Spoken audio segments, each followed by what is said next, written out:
Classes ended. The hallway buzzed with chatter as students spilled out. Lina walked quietly, her thoughts swirling, until she felt a hand wrap gently around her arm. She spun around, startled. Alex, she breathed, blinking up at him.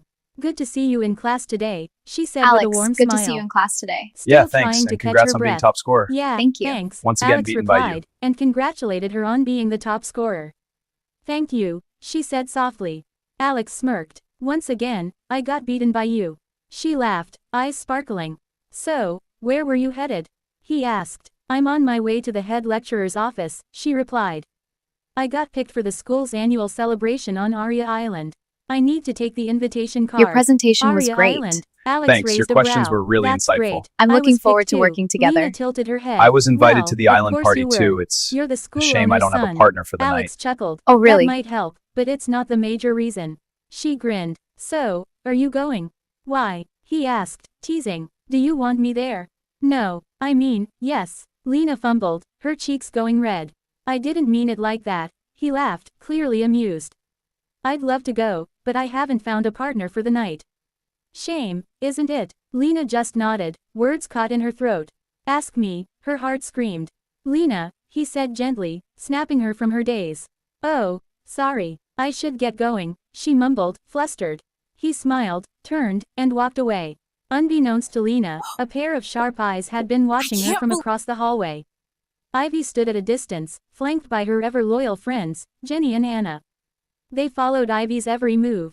Ivy, of course, stood at the center. That her stupid arms Lina, crossed, she the boss among disgusts them. me. She had Weirdo. seen everything. She became more furious. Ivy wasn't just another pretty face at Luminaria University.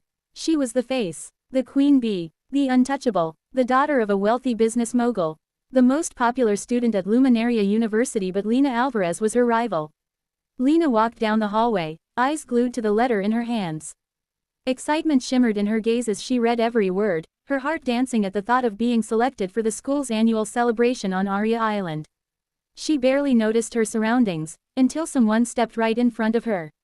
Hello, Lina, Ivy said coolly, her arms folded. Looks like you were invited to the island as well. That's cute. And her Hello, lower Lina. friends Jenny Looks and like Anna you were stood invited to behind the her island as chuckling well. and making That's zest for cute. Lina. What do you want, Ivy? Lina leaned What do I against the want? wall, a few meters away. Lina lowered the letter, her excitement dimming. What do you want, Ivy? She asked, her voice calm but firm. What do I want? Ivy scoffed, tilting her head with a smirk. If I told you what I want, Lina, you couldn't afford it, not in this lifetime. Listen, Ivy, I don't want any trouble. Neither do I, Ivy snapped back. But you've proven yourself to be stubborn. Repeatedly. This is about the test score, isn't it? Lina asked. Don't push it, Ivy warned, stepping closer. To hell with your little test score. That was a fluke. It won't happen again. Lina took a steady breath. Fine. Is that all? One more thing, Ivy hissed. Stay the hell away from Alex. Lina raised a brow. Why? Is he your boyfriend, or your husband? She said, her voice laced with sarcasm. Without warning, Ivy snatched the invitation from Lina's hand and tossed it onto the floor. I'm Ivy Vargas, and this is my territory. Before Lina could respond, a voice cut in sharply from behind. Well, I'm pretty sure this school is called Luminaria, not Ivy's territory. Ivy turned sharply. It was Selena, just a random girl in school. Selena stood behind her, arms crossed, staring her down. Selena bent You should to be pick up the ashamed letter of and yourself, handed it back Ivy. to Lina. Pathetic Here, fools. she said Toina. Pathetic fools, Ivy muttered, brushing past both of them with a scoff. Thanks, Lina said. I know who you are. You're the best dancer and table tennis player here in Luminaria. Selena grinned. Wow, someone's been watching me. They both chuckled, the tension fading. Anyway, don't let Ivy get under your skin, Selena added. She feeds off that. I will try not to, Lina replied with a soft smile. Thanks again, Selena nodded. So, you got invited too? Lina nodded, and said yes, niece. I didn't. Selena shrugged casually. Not really my kind of scene anyway. But enjoy yourself. Of course, I will reply to Lina. They exchanged a small wave before parting ways. Outside, Lina scanned the school parking lot, no sign of her driver. She sighed. Guess he's not coming today. With a resigned breath, she left the campus and flagged down a cab, her thoughts oddly calm. Not even Alex crossed her mind the whole way home. Lina stepped into the room and froze.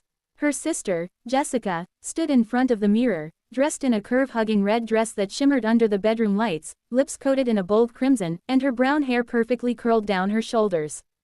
Jessica. Lina's brows knit together in surprise. Why are you all dressed up like that? Jessica rolled her eyes without looking back. Are you blind? I'm going out to a party. Again, Lina asked, a little stunned. But it's late. Do I look like a child to you? Jessica snapped, turning sharply to face her. I'm a grown woman. I can take care of myself. I'm just looking out for you, Lina said gently, stepping further into the room. It's dangerous out there, especially at night. I actually came to call you for dinner. But Jessica was more interested in admiring herself in the mirror than listening to Lina's concern. Her focus was on blending her eyeshadow perfectly. Jessica, I'm talking to you, Lina said, walking up to her sister's side. Jessica let out a sigh and turned slightly, her expression cold. Dear sister, if you're this desperate Jessica, for my please, attention, let's have dinner and together. you miss me so Why are you much, so desperate why for my not just attention, ask Lina? Mom You're and my Dad to twin make sister and I another love baby? you. Then maybe you'll leave me hell alone. Lina swallowed her sigh and sat quietly on the edge of the bed. It's been a while since we sat down and ate together. You know Mom and Dad are away on another business trip. We should be looking out for each other. Jessica chuckled mockingly and picked out a pair of glittering designer heels from the shelf. She put them on proudly. Look at these, Lina, Jessica said. It's a good thing we're pointing to not her identical. shoes. My They're from designer shoes from Cheng Cheng the biggest Lux. fashion They're brand. beautiful. I know fashion is too sophisticated for your dull brain to understand, she said, putting them on. Lina didn't care about the shoes, but her sister. You know, Jessica went on, sometimes I wonder how we're even twins. Thank goodness we're not identical, it would have been a disaster. Lina tried to speak again, but Jessica twirled in front of the mirror, checked her lipstick one last time, and flounced toward the door. Anyway, see you later, sis. The sound of her heels clicking down the hall echoed after her as the door closed behind her. Lina sat there for a while, staring blankly at the floor, sadness heavy on her face. Eventually, she stood and made her way to the kitchen, where the comforting scent of warm food filled the air. Lina, your food's ready, Nanny Clara said with a warm smile. Don't worry, Nanny, I lost my appetite, Lina replied, reaching for a glass of water instead. Clara watched her closely. What's wrong, sweet girl? It's nothing, really. The older woman walked over and gently placed a hand on Lina's shoulder. Come sit. You know you can always talk to me. Lina let out a soft sigh and allowed Clara to guide her to the living room sofa. She sat down beside her, patient and kind. Is it about your sister again? Clara asked, her voice filled with concern. Lina nodded slowly. And school, too. Clara listened carefully. Lina poured her heart out. The strange loneliness she felt at home, Jessica's constant dismissal, and the weight of being in school where she didn't always feel like she belonged. Clara, who had been more of a mother than her own at times, wrapped her arms around her and spoke soft words of comfort. Is falling apart. Later that night, Clara tucked Lina into bed like she had always done when she was a child. Good night, dear, she whispered. Good night, Nanny, and thank you. When the door closed, Lina remained still for a while before sitting up in bed. She reached for the photo of her and her father on her nightstand, running her fingers gently over his smile. I miss you so much, Dad. Please come home soon, she said tearfully. Come home soon. Meanwhile, not too far away, Alex lay on his bed, one hand behind his head, the other holding his phone. On the screen was a photo of Lina, smiling, quiet, radiant.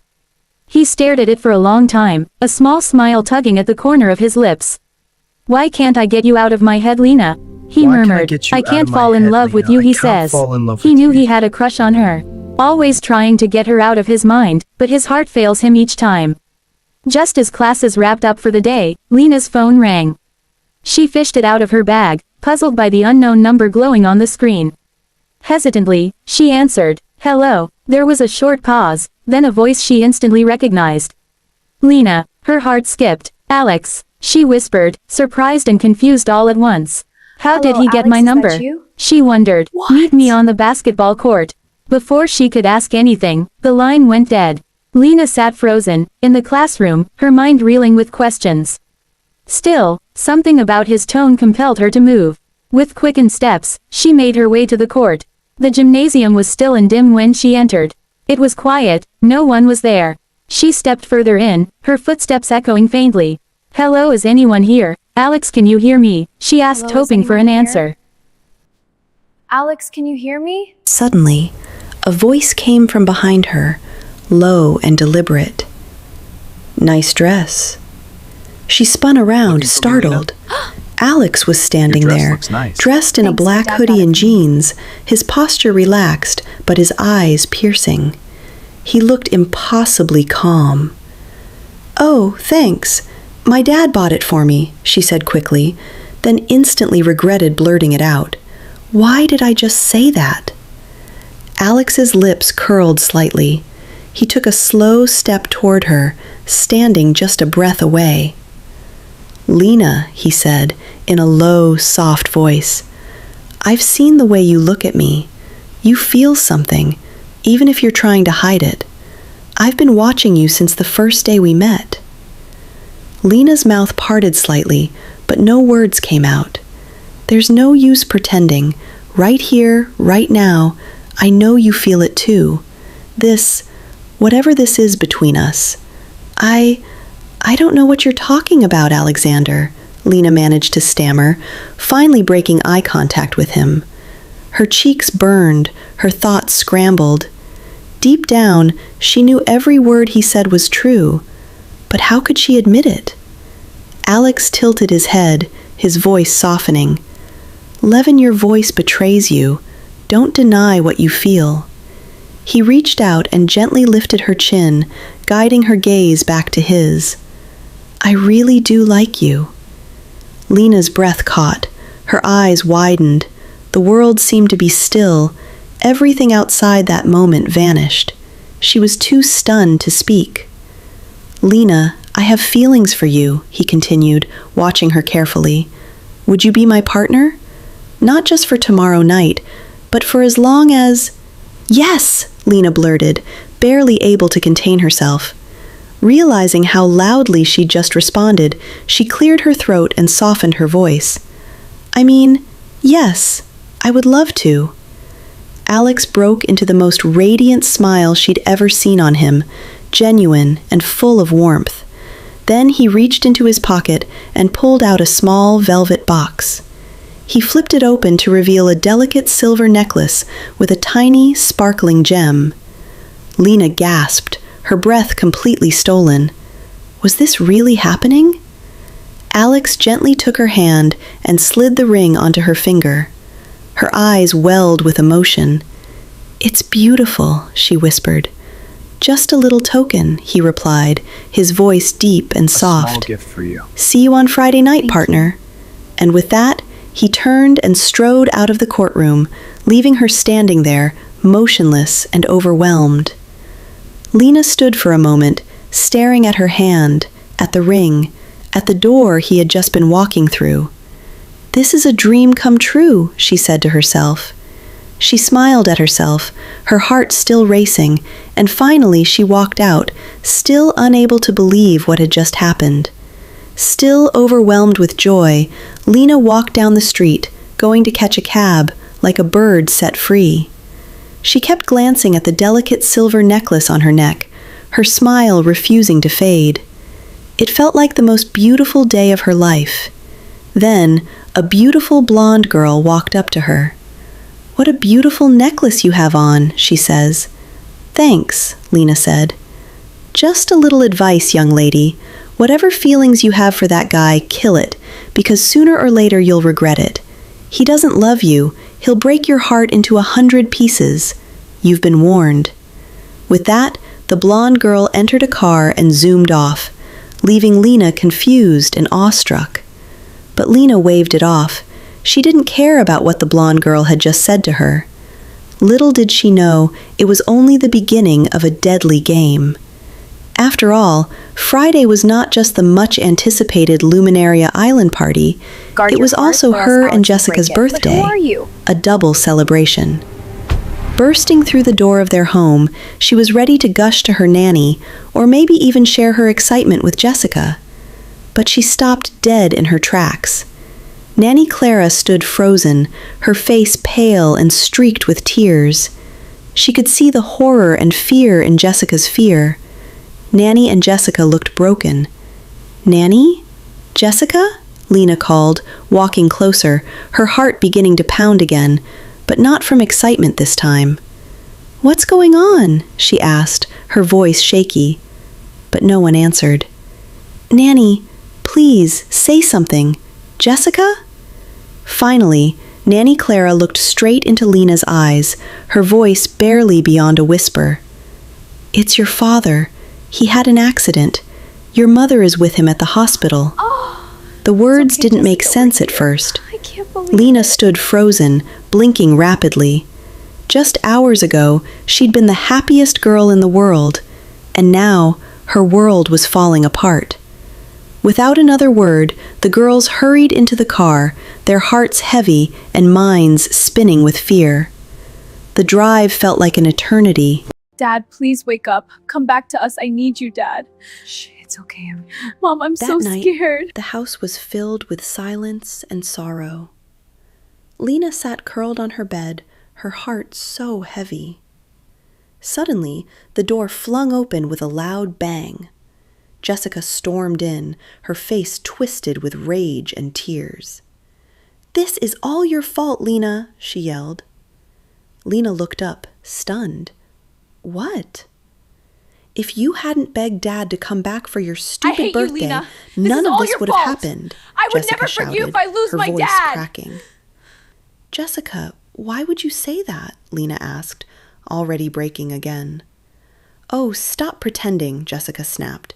"You always do this. You act innocent, but you're always the one ruining everything. Remember the deal Dad lost because of you? Or when Mom got sick because she was trying to save you?" Lina stood, eyes wide. "That's not fair, Jessica." "No, what's not fair is that you keep being the reason we suffer," Jessica cried. "If anything happens to Dad, I swear I will never forgive you. I'll hate you for the rest of my life." With that, she turned and stormed out, slamming the door behind her so hard the walls shook. Lina rushed to the bathroom, turned on the shower. She wished this was all a bad dream, hoping the water could wash away this nightmare, pain and guilt raging inside of her. But no, this was all real and true. Her world was falling apart. The one person who truly loves her is lying motionless in the hospital, Lina cried uncontrollably. The night was the longest, darkest night of her life. Lina sat on her couch. Nanny Clara stood behind her, patiently brushing and styling her hair. Lina had just returned from the hospital. It had been a week, and there had not been any improvements in her father's health. From the reflection, Nanny Clara could see the sorrow in Lina's eyes. Leaning close, she laid a comforting hand on Lina's shoulder. "Don't worry, dear," she murmured. "Your father is a strong man. Antonio will be fine."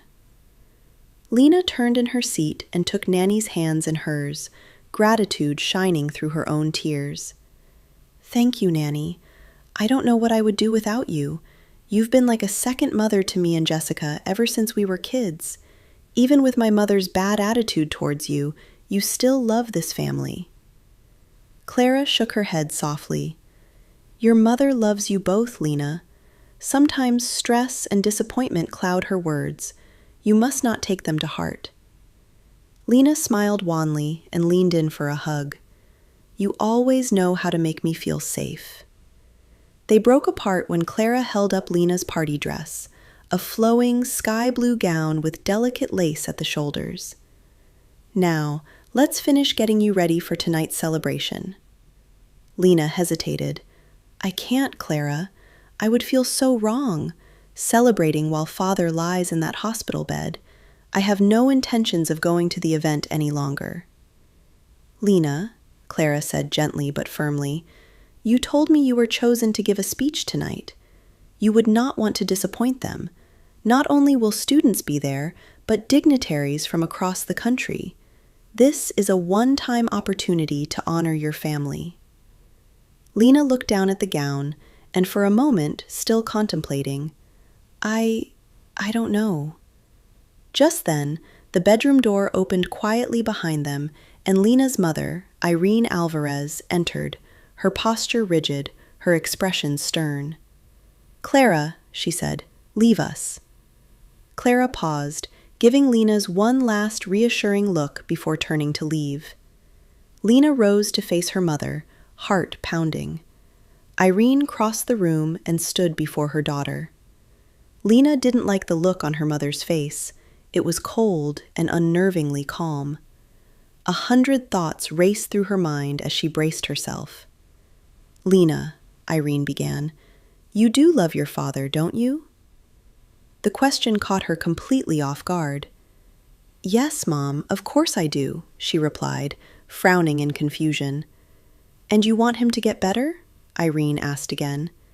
"Yes, Mom, we all do." "Good," said to her mother, "because right now, as I speak to you now, your father is in a coma." Lina gasped, her palm covering her mouth. "His life," Irene continued, stepping past her daughter to examine the room, "is now in your hands." Lina gave her a bewildered look. "What do you mean?" Irene then swept her hand across the air as if to gesture at the lavish room around them. "You see all this? Everything you've enjoyed, the comfort, the name, the privilege? You don't want to lose that, do you?" Lina took a cautious step forward. "Mom, I don't understand where this is going." Irene turned, walked slowly up to her daughter, and gently touched her cheek. "You're doing this for your father, Lina. Everything I do is for our family." I'll do anything, Mom. Just tell me. "Lina, my dear, you are my daughter, and everything I do, every decision, is for this family's survival.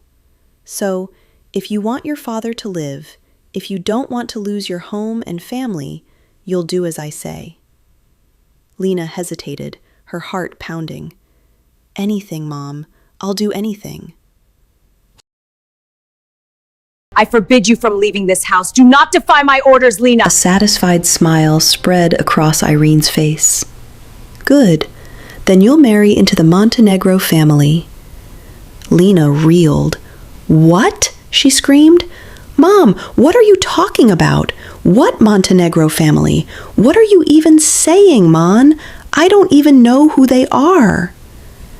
"You will understand in due time," Irene said calmly, unfazed by Lina's outburst.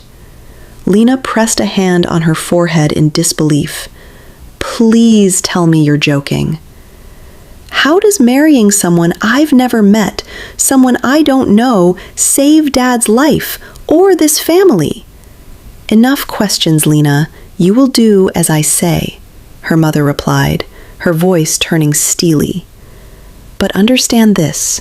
From now on, you're forbidden from visiting your father in the hospital." Lina's eyes filled with tears. "Why are you such a cruel mom?" she shouted.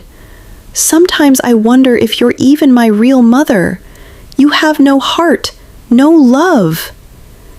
Before she could finish, Irene slapped her. Why are you so cruel, Mom? Hard. Why do you hate me? Lina stumbled back, forbid you hitting from the leaving floor this house. as tears streamed down her face. "If you think I'm not your real mother, then you have my permission to go find your biological mother." "And one more thing," Irene said as she turned to leave. "I forbid you from going to that stupid island event of yours. Defy my orders and consider yourself dead to me," Irene said coldly. With that, she stormed out, slamming the door behind her. "No!" Lina screamed, clutching her face. It was too much. Her mother's words crushed her heavily. "I need to get out of here," she muttered to herself. She got dressed, grabbed her bag, and bolted from the room. Nanny Clara called after her, trying to stop her, but Lina didn't turn back. She didn't even wait for the driver. She just ran. Down the street, through the neighborhood, tears blurred her vision. Lina, wait! Stop! When her house was finally out of sight, she hailed a cab. "To the seaport," she told the driver. As they drove, thoughts spiraled through her mind. It was her birthday, her and Jessica's. But only Nanny Clara had remembered and wished them a happy birthday. Lina bought a gift for Jessica to celebrate her twin, but Jessica didn't even thank her. She looked down at her dress. one her father had gifted her before his trip. A pair of white heels completed the look. Tears trickled down her cheeks again. The cab driver looked at her through the mirror. "Are you all right, miss?" She wiped her tears quickly. "Yes, I'm fine." When they reached the port, the scene was breathtaking. Waves of students and dignitaries arriving in glamorous clothes, laughter, chatter, music, and dazzling lights. The ship was decorated like a floating palace. It should have been magical, but for Lina, it wasn't. She walked up the ramp quietly, unnoticed in the flurry of excitement. Everyone around her seemed joyful and carefree, but inside, she was broken, lost in her pain. She had momentarily forgotten that Alex was supposed to be her partner tonight. Right now, none of it matters. Not the party, not the lights, not even the crowd. Anywhere was better than home. Lina thought running away from home for a single night would save her moment of relief.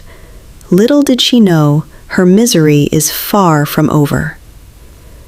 Tucked away at the farthest edge of the ship, Lina sat alone, leaning against the brass railing as she gazed out into the starry sky.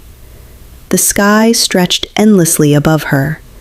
Below, the gentle splash of waves as the ship sailed. This wasn't how she thought tonight would feel. Inside, the ship pulsed with life, laughter, music, clinking glasses. The atmosphere was intoxicating for most, but Lina felt like a ghost drifting through a dream. She didn't join the others inside the ship to celebrate. Soon, the ship slowed, and the island came into view.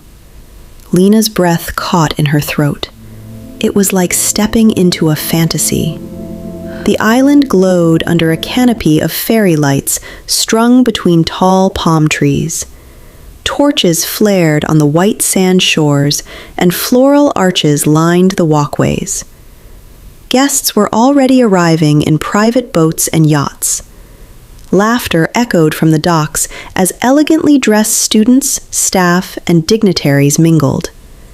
For a brief moment, Lina forgot her pain.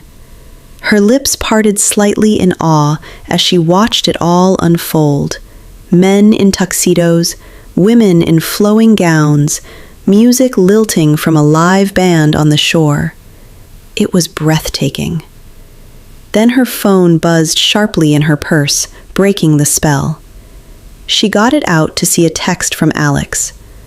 "Looking forward to seeing you, Miss Beautiful." A small smile curved her lips. That's when she noticed several missed calls from him. He'd been trying to reach her, but she hadn't noticed. The last group of guests had begun disembarking. Lina tucked her phone away and finally rose from her quiet corner. She stepped out to the staircase at the side of the ship, pausing to take in the grand spectacle before her. She began descending the stairs slowly, then suddenly she slipped. Just before she hit the ground, a firm hand caught her waist, steadying her. For a heartbeat, the world paused. She looked up, and into the most breathtaking hazel green eyes she had ever seen.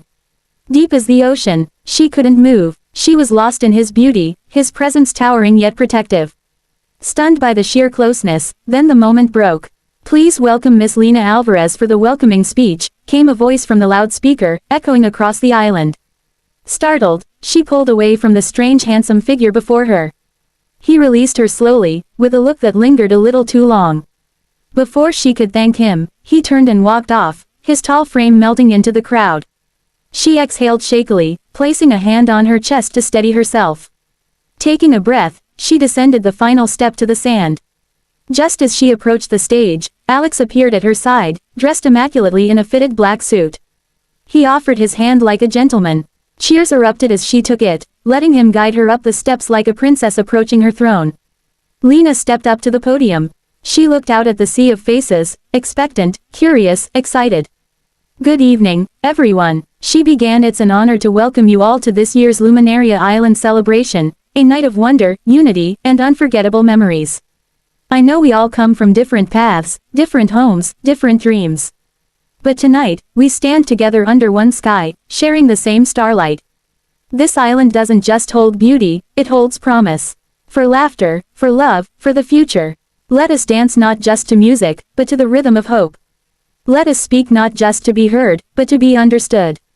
And let us remember that even the darkest night can still give way to the brightest dawn.